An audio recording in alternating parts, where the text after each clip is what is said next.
We'll start with voices from the pews, and these again are other people's words about their experience. When I ask people, what would a church be? What would a welcoming church be? We asked 4 different categories. What would the culture and norms of a welcoming church actually look like? And from that, language and assuming diagnosis came up. And so someone said the things churches can be most mindful of is to use the use of certain words like crazy, or using diagnosis to describe negative behavior, saying something like, my hair is looking so schizophrenic today, or the weather is being bipolar. These are all ways that we perpetuate stigmas around diagnosis, that somehow negative things and diagnosis go together. So the idea is to stay away from associating erratic behavior or disruptive behavior or scary behavior or negative behavior with particular diagnoses. So we might not say, oh, that child has ADHD if we don't know, or naming people's behavior as, say, that person has bipolar. This perpetuates, again, association, and the hope this person asked if we could just choose better words. So looks like that person might be angry, looks like they're having a tough day, versus assigning it to a diagnosis. One of the other things that came up was when we talk about mental illness, words like mental illness, mental health challenges, neurodiverse persons, people healing from mental illness, these are all ways we can describe this phenomenon. And the idea is that for some people, these are really liberating ways to describe it. And for other people, hearing some of these words are not, they're offensive or hurtful. And so we just encourage you to ask people in your congregation, how do they want to name their mental health? And letting them name it for themselves. The last one that we want to talk about here is, or the last 2, is accommodating needs. So things like being triggered, sensory triggers, sounds, movements, outbursts, that some of us during worship, we should be open and affirming to different sounds like groans or verbal outbursts, or things, movement like ticks or people walking around the congregation, verbal interruptions like word mimicking, or outburst, responses to rhetorical questions. These are all things that we might start being open to and even affirming as they happen in our congregations. And being sensitive to the various sound tolerance or visual stimulation that people with severe mental illness or mental illness have. So if there's loud music or bangs, that somebody might respond to that by particularly leaving the congregation, and that being okay. The other idea was alternative rituals, which I thought was a really cool thing, that you might, for example, have different rituals that accommodate the needs of the person. So instead of, if it's baptism, instead of full immersion, you might find some other way to do baptism that's really accommodating to people who may not be able to be fully immersed in that way. And one of the quotes here we have from, that I thought was a really good quote from one of our young adult church members. She had mentioned, she says, it's easier for me to be myself and feel like I fit in at coffee time when I can talk freely to people. But I feel disconnected and uncomfortable in church when we have to be quiet and we have to listen. And the idea of being quiet and listening might actually be harder for us, or just not part of our way of communicating for those of us with certain symptoms. We will go on to liturgical and theological needs that people have. We got the idea of there are a lot of scriptures related to people with mental health and mental illness, but it's most important to use scriptures and theological concepts that are empowering. This was huge. I had so many people say, we want people to highlight figures in the Bible who have thrived with disabilities or thrive with mental illness. One pastor suggested using Paul, the idea of Paul's thorn in his side. Paul was a major champion in the Christian church, and he mentioned he had a thorn in his side. Using Moses' speech difficulties. Reverend Siegman from First Christian Church in Bethany suggested using King Saul's dealing with possible depression or even bipolar in his conversation. She talked about David coming to play an instrument to soothe his spirit. Might be some sort of practices that he used. And so this idea of lifting up leaders in our Bible that had mental illness, and not just people struggling, but really affirming, empowering context. There was also a resounding cry out that we avoid correlations of demon possession or ungodliness to issues of mental illness. We tend to use the man in Mark who had demons and his demons went out into pigs. And this is really evokes a lot of shame for people who hold this.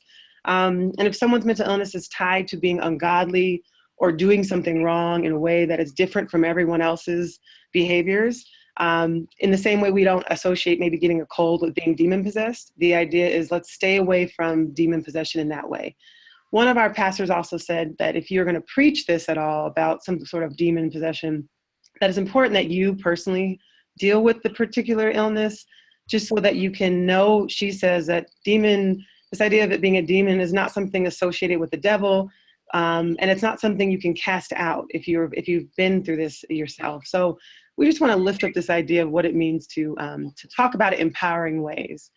And one of our young adults, or in our quotes here, lifted up, this is a great way of empowerment that I thought, she said, that they can help kids like me with mental illness to be able to have support groups and to teach them that God is there for them and that they were made this way because God has a plan for them to change the world's mind about babies, kids, and grown-ups with mental illness. I think that's really powerful, that there might be something that these people are going to teach us versus we calling it a demon or something ungodly.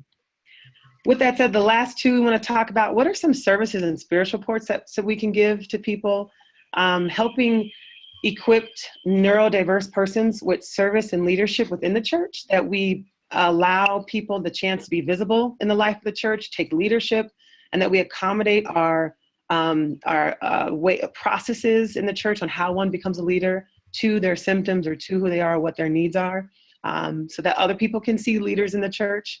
Having safe small groups or support groups for people with mental illness and or their families that are supporting caregivers that are supporting them.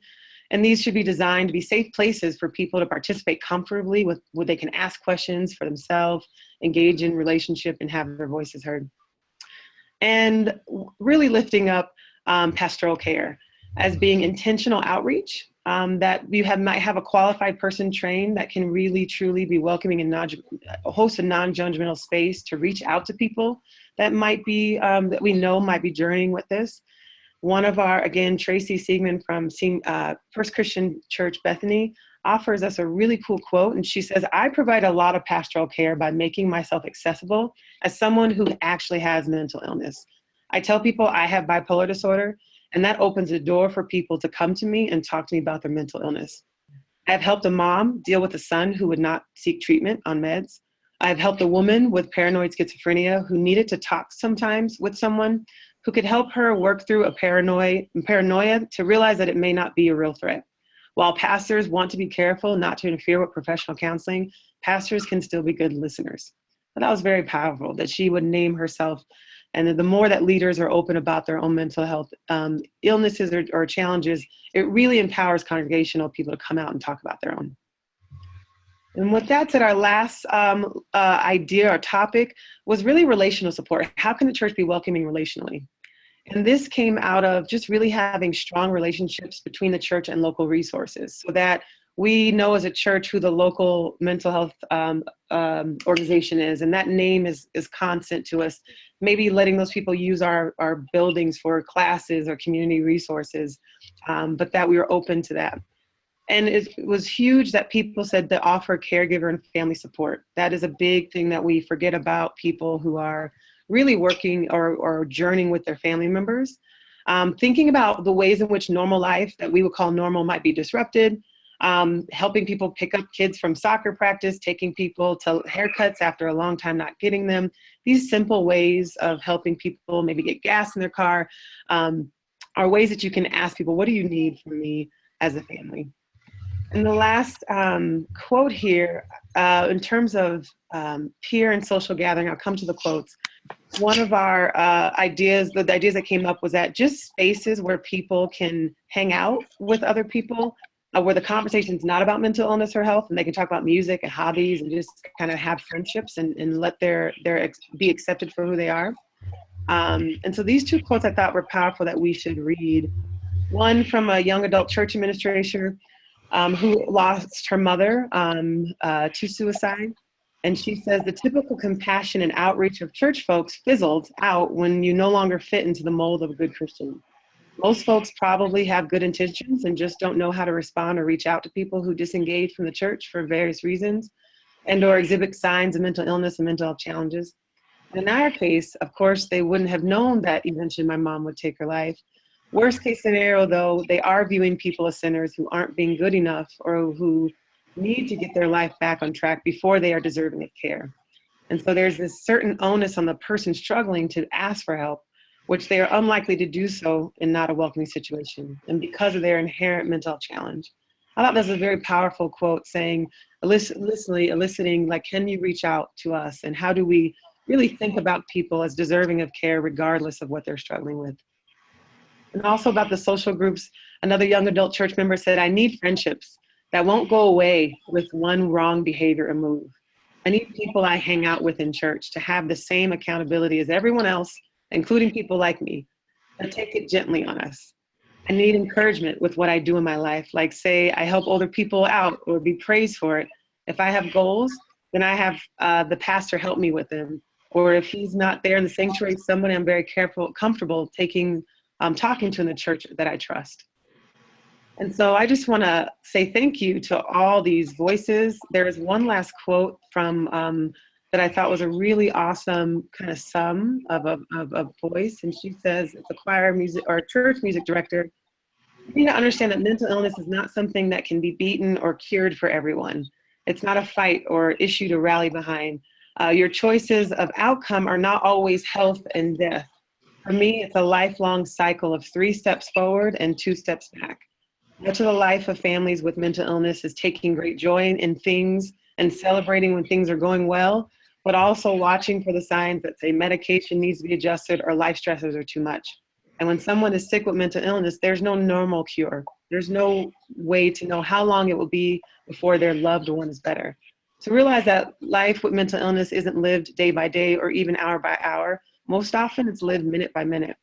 Listen to the stories of those that are willing to share. Learn what their lives are like without judgment and without assuming that you know what will fix their lives. And then look them in the eye and tell them that you love them and that you care about them and mean it. And so we're so grateful for those of you who are just speaking up for people who have mental illness or severe mental illness.